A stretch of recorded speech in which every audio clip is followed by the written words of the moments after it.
온라인 예배 에티켓. 당신은 준비된 예배자입니까? 지금 당신의 복장은 집에서 입던 옷 그대로 교회 갈 때처럼 깔끔하게. 지금 당신의 자세는 침대에 누워서 편안하게. 책상에 앉아서 준비된 자세로. 찬양을 부를 때 당신의 자세는 누가 들을라. 침묵을 지켜요. 마음을 다해 소리내어 찬양해요.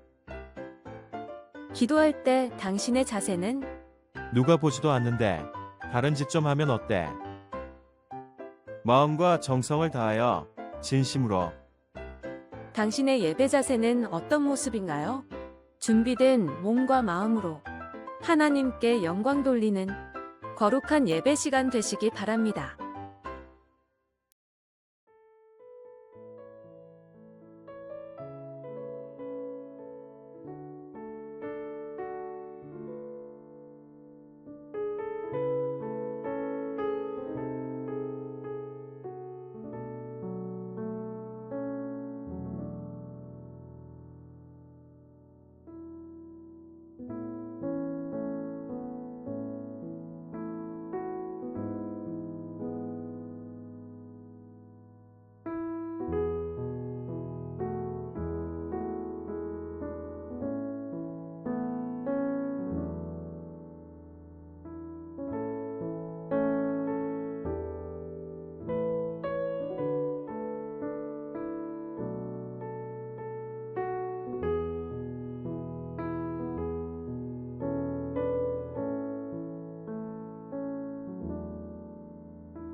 예수 앞에 나오면 모든 죄 사하고 주의 품에 안기어 편히 쉬겠네. 우리 주만 믿으면 구원함을 받으며 영생 복락 멸류관 우리가 받겠네. 예수 앞에 날마다 은총을 받으며 마음의 기쁨 넘쳐서 감사하리라.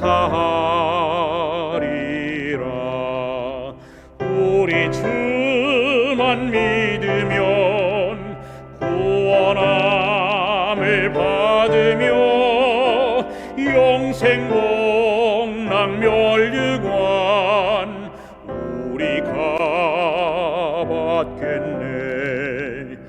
예수 앞에 설 때에 흰 옷을 입으며 밝고 빛난 집에서 같이 살리라. 우리 주만 믿으면 구원함을 받으며 영생 복락 멸류관 우리가 받겠네.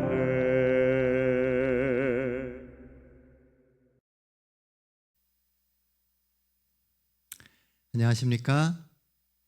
2024년 마지막 날입니다. 여러분들 한 해를 잘 정리하고 계십니까? 어느 날 교회에서요, 한 집회를 마치고 평가를 하는 시간을 갖게 되었습니다. 목사님이 질문을 하셨습니다.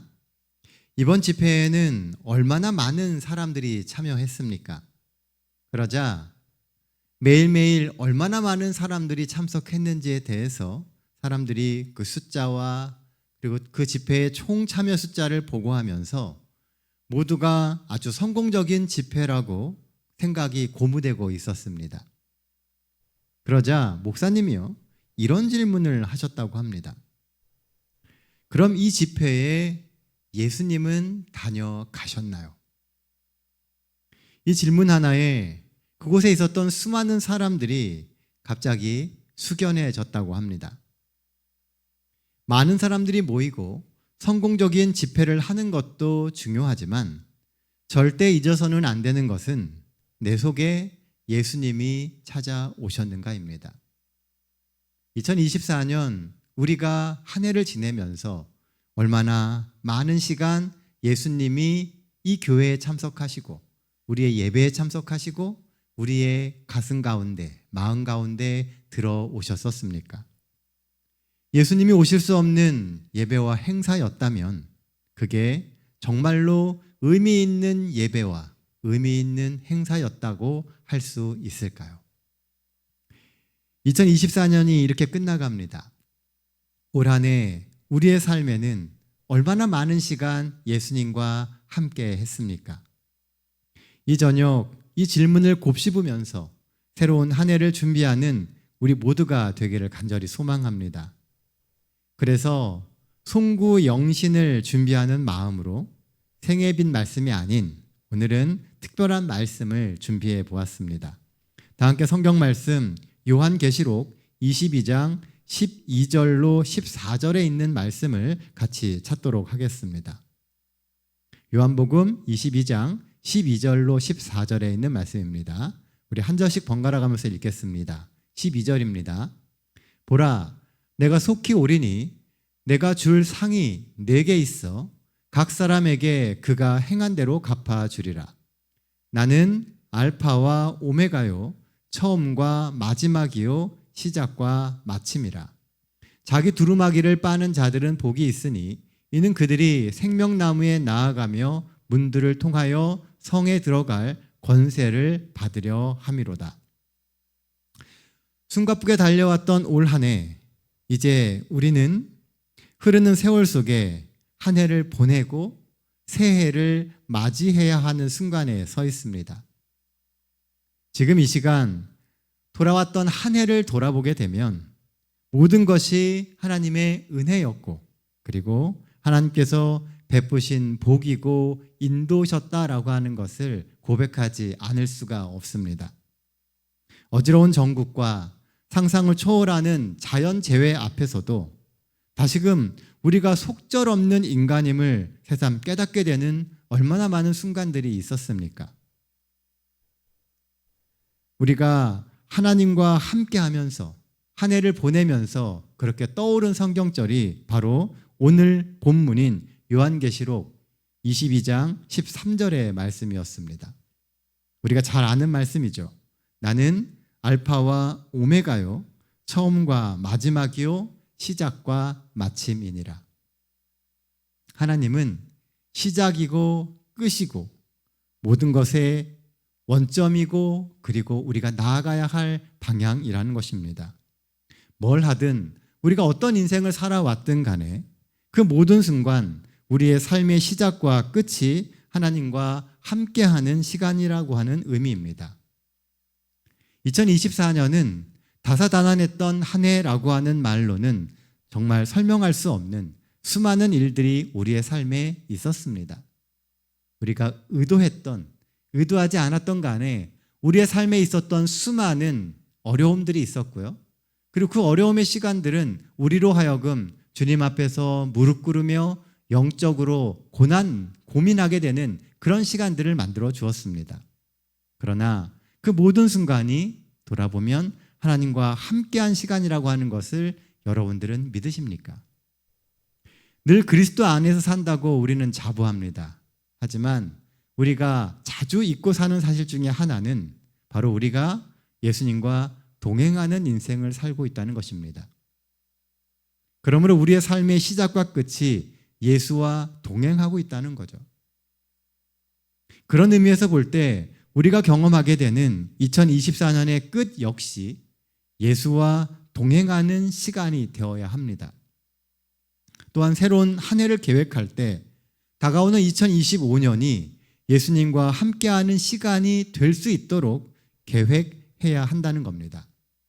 왜냐하면 예수 그리스도가 결국 우리의 삶의 방향성을 좌우하실 것이기 때문입니다. 우리는 늘 어떤 목적을 이루기 위해서 최선을 다하며 살아갑니다. 목표가 있고 그 목표를 이루는 삶을 가치 있게 여기며 나아가죠.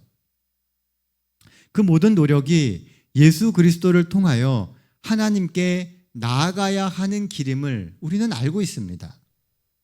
그러나 순간순간 생기는 그 수많은 욕심들 때문에 가야 할 믿음의 길에서 자주 어긋나고 때때로는 내 생각대로 밀고 나가는 여러 선택들 때문에 삶에서 복음의 영향력을 잃을 때가 얼마나 많았습니까?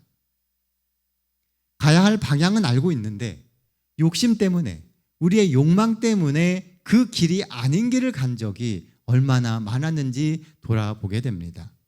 그래서 열심히 인생을 위한 펌프질은 하지만 돌아보면 허무하고 믿음의 길에서 많이 멀어져 있는 삶을 살았음을 깨닫게 되는 경우가 많이 있습니다. 특히 이맘쯤 되어서 한 해를 돌아볼 때면 더욱 그런 마음들이 많이 들죠. 아마 이 저녁 저와 비슷한 생각을 하고 계시는 많은 성도님들이 계실 거라고 생각됩니다. 나는 열심히 했는데 왜 결과물이 없을까? 처음과 끝이 되시는 예수님과 나는 같은 길을 가고 있는지 돌아보면 됩니다.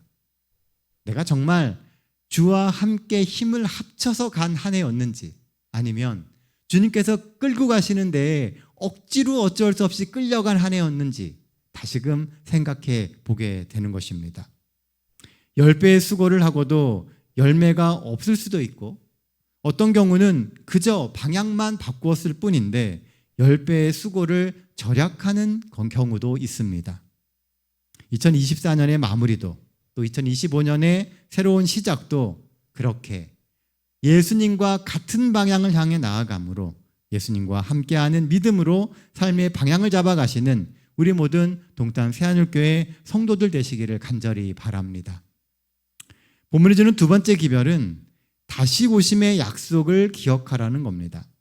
12절 말씀입니다.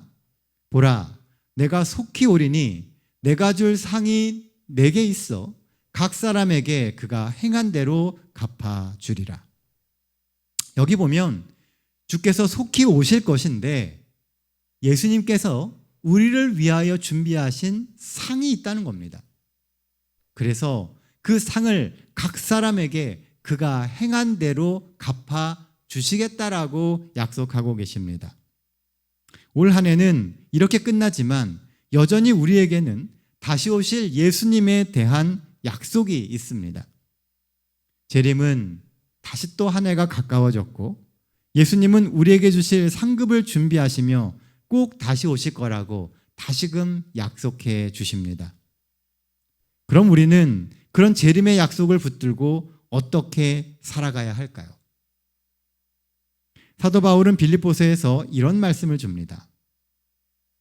형제들아, 나는 아직 내가 잡은 줄로 여기지 아니하고 오직 한 일, 즉 뒤에 있는 것은 잊어버리고 앞으로 있을 것을 잡으려고 표대를 향하여 그리스도 예수 안에서 하나님이 위에서 부르신 부름의 상을 위하여 달려가노라. 사도 바울은 자신의 지난 날을 돌아보며 하나님께 감사를 드리지만 더 이상 과거에 얽매이지도 않고 과거에 집착하거나 머무르려고도 하지 않습니다. 도리어 늘 앞을 향해 나아가는 미래지향적인 삶을 살 것이다 라고 말하고 있습니다. 과거가 아무리 화려해도 또 과거가 얼마나 많이 무너진 삶이었다 할지라도 과거는 과거일 뿐입니다.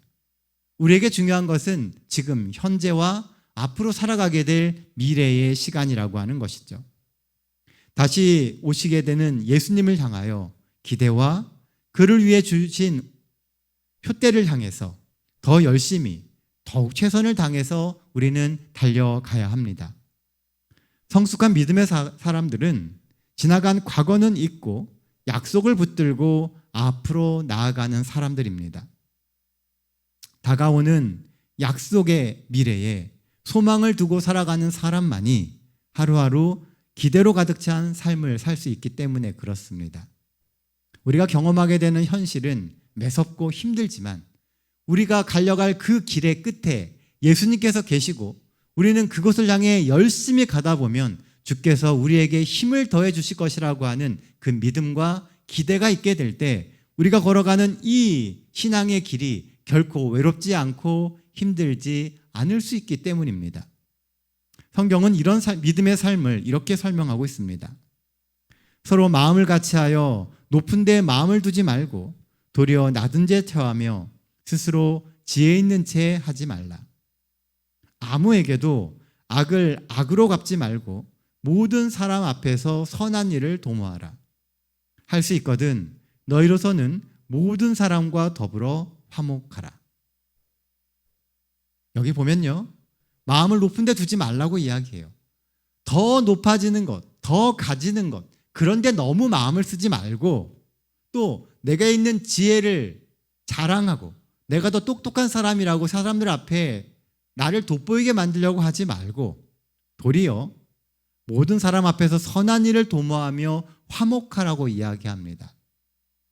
마지막 시대의 희망은 주를 알고 있는, 주를 믿고 있는 그리스도인들에게 있습니다.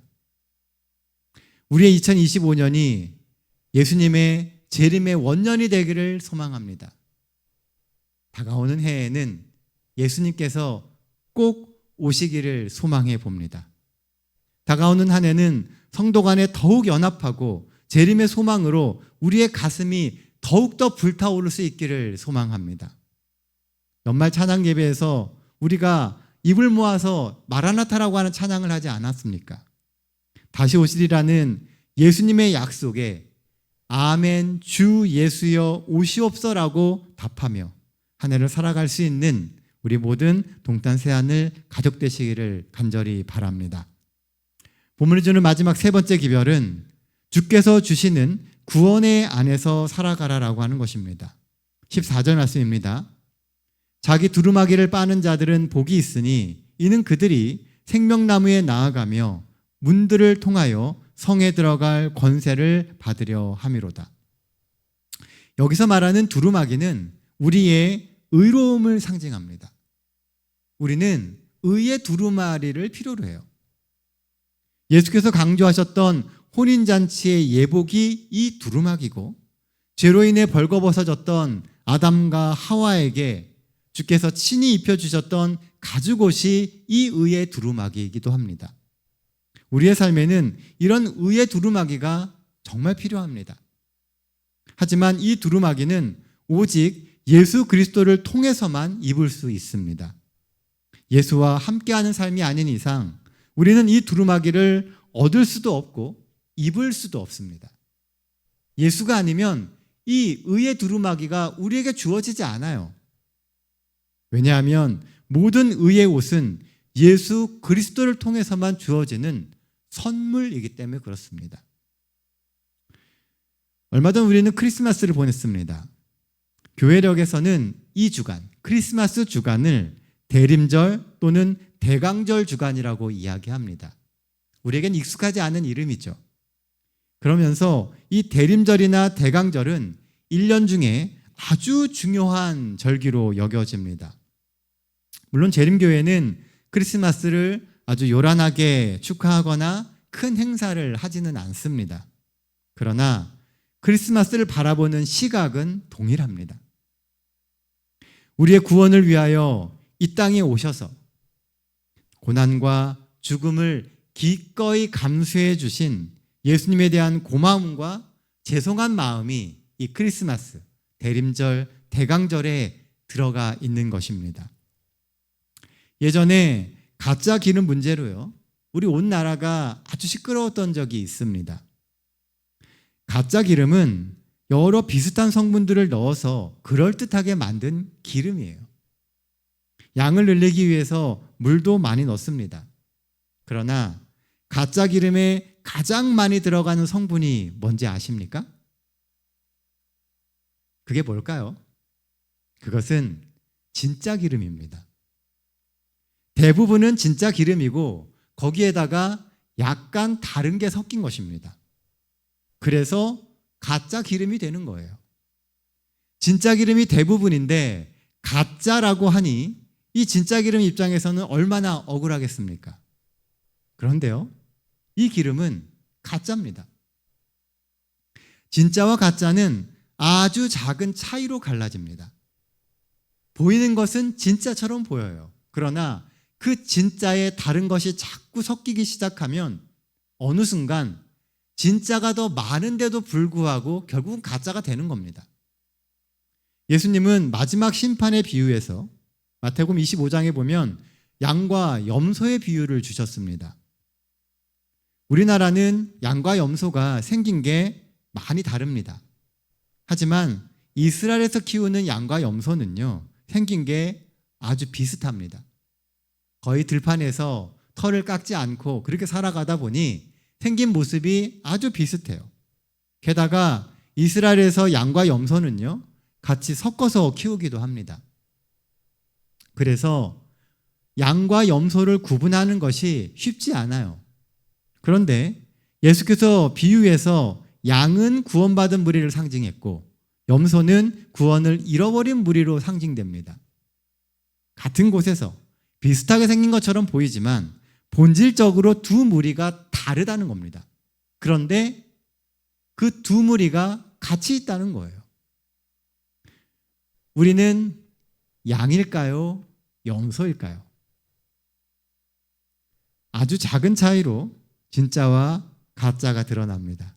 그렇다면 양과 염소를 구분하는 그 작은 차이가 무엇일까요? 저는 그 작은 차이가 예수 그리스도를 개인의 구주로 고백하며 하루하루 예수 안에서 자신의 삶을 돌아보는 그런 것이 있느냐 없느냐에 따라 결정된다고 생각합니다. 우리는 동탄 새하늘교회라고 하는 같은 무리 가운데 들어 있습니다. 하지만 우리가 끊임없이 예수님과 교류하고 예수를 개인의 구주로 고백하는 삶이 우리에게 있지 않다면 우리가 양일지 염소일지 우리로서는 구분할 수 없다는 것입니다. 예수 그리스도 외에 구원을 얻을 만한 다른 이름을 우리에게 주시지 않았습니다. 예수님 외에는 우리의 구원이 없어요. 2024년 한 해를 마무리하며 우리의 생각과 결심이 다시금 예수 그리스도께 모여야 하는 이유입니다. 그리고 우리의 예배가 예수님을 중심으로 하는, 예수님을 높이고 예수님만 바라볼 수 있는 그런 예배가 되기를 간절히 소망합니다. 아마 오늘 이 저녁 많은 이들이 새로운 한 해를 계획하고 한 해를 보내기 위해서 모이고 또 많은 이야기들을 하게 될 겁니다. 우리의 대화의 주제와 우리의 소망이 예수 그리스도 안에서 진정으로 다시금 주를 생각하고 높일 수 있는 그런 시간들이 되기를 간절히 바랍니다. 이제 2024년이 정말로 몇 시간 남지 않았습니다. 올 한 해 동행해 주셨던 예수님이 다가오는 2025년에도 우리와 함께 해 주실 것입니다. 그러니 첫째, 늘 함께 하시는 예수님을 꼭 기억하며 사십시오. 단 한순간도 예수님이 우리와 함께하지 않으시는 때는 없습니다. 둘째, 다시 오신다는 예수님의 약속을 의지하며 과거는 과감히 흘려보내고 새로운 현재와 미래의 약속을 바라보며 늘 전진하는 삶을 사시기를 바랍니다. 우리에겐 하나님의 약속이 있어요. 그 약속이 더뎌지기는 하지만 분명히 다시 오셔서 우리를 구원해 주시고 주와 함께 살게 해주시겠다고 하나님이 약속하셨습니다. 그리고 마지막 세 번째는 하루하루 매 순간마다 예수의 피에 의지하여 예수를 개인의 구주로 고백하며 삽시다. 우리는 예수 외에는 다른 해결책이 없습니다. 예수님을 개인의 구주로 영접하고 구주로 고백하며 예수를 따라가는 믿음의 선택을 하는 우리 모두가 되시기를 간절히 바랍니다. 남은 2024년도 잘 마무리하시고요.